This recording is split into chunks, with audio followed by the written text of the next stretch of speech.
Di sebuah desa kecil di Lampung, berdiri sebuah rumah tua yang disebut oleh penduduk sebagai Rumah Pak Karno. Rumah itu pernah menjadi tempat tinggal seorang pria kaya bernama Karno pada masa kolonial. Konon, Karno adalah pria yang angkuh, keras kepala, dan menyimpan rahasia gelap yang bahkan anak dan istrinya tak tahu. Hingga suatu malam, keluarganya menghilang begitu saja, meninggalkan rumah itu dalam keadaan terbuka lebar dan berantakan. Sejak saat itu, rumah itu dikunci rapat dan tak ada satupun orang yang ingin menginjakan kaki ke sana. Terutama setelah banyak kejadian misterius yang dialami oleh mereka yang coba mendekatinya. Menurut cerita warga, rumah itu memiliki aura menyeramkan yang langsung terasa begitu seseorang mendekati gerbangnya.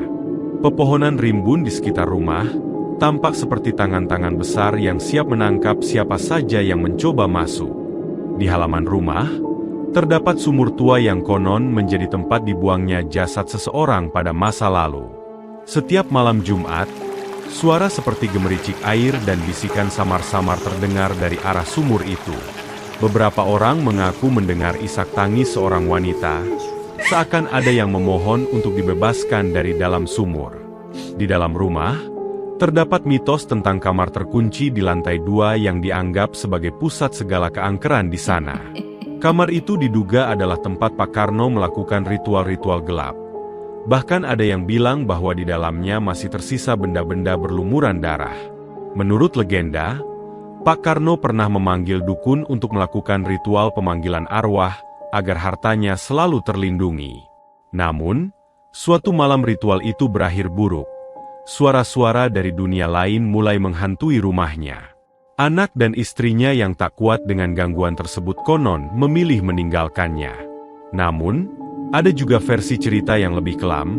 Mereka tak pernah pergi, tetapi mati di tangan Karno sendiri sebagai bagian dari tumbal ritualnya.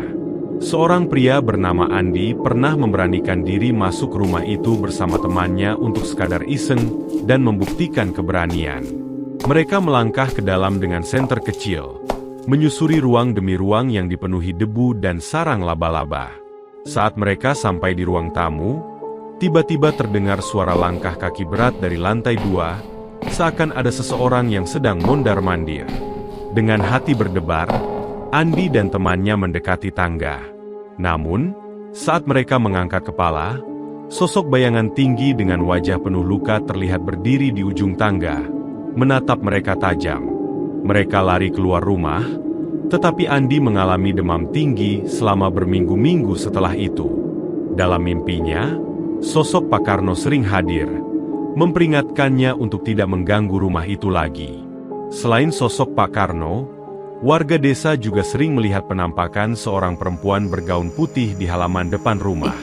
Wanita itu selalu berjalan lambat, seakan mencari sesuatu yang hilang, atau mungkin seseorang. Beberapa orang percaya bahwa dia adalah istri Pak Karno, yang arwahnya masih terjebak di sana karena kematiannya yang tak wajar. Ada juga anak-anak kecil yang kerap mengaku melihat seorang gadis kecil dengan wajah pucat bermain di sekitar pohon beringin di halaman, tertawa dan bernyanyi. Namun, begitu mereka mendekat, gadis kecil itu perlahan menghilang, meninggalkan aroma bunga melati yang menebar di udara. Penduduk percaya bahwa rumah ini juga menyimpan kutukan. Siapapun yang berani masuk akan terkena sial seumur hidup. Pernah ada seorang pria dari kota yang mencoba membeli rumah itu, berencana untuk merenovasinya menjadi penginapan.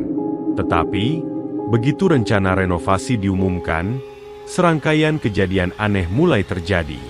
Para pekerja bangunan sering mendengar suara-suara aneh yang memanggil nama mereka, atau melihat bayangan-bayangan melintas di dinding. Beberapa pekerja bahkan dirasuki, tiba-tiba menjerit dan menangis histeris tanpa sebab yang jelas. Akhirnya, proyek renovasi itu dihentikan, dan rumah itu dibiarkan terbengkalai hingga sekarang. Meskipun berusia tua dan ditinggalkan, rumah itu tampak masih memiliki energi yang tak bisa dipahami manusia. Penduduk desa hanya bisa menduga bahwa rumah ini menyimpan amarah, dendam, dan penderitaan yang tak pernah selesai. Sebuah rumah angker yang tetap hidup dalam kegelapan, seakan menunggu siapa saja yang cukup berani untuk membuka kembali rahasia masa lalunya yang kelam.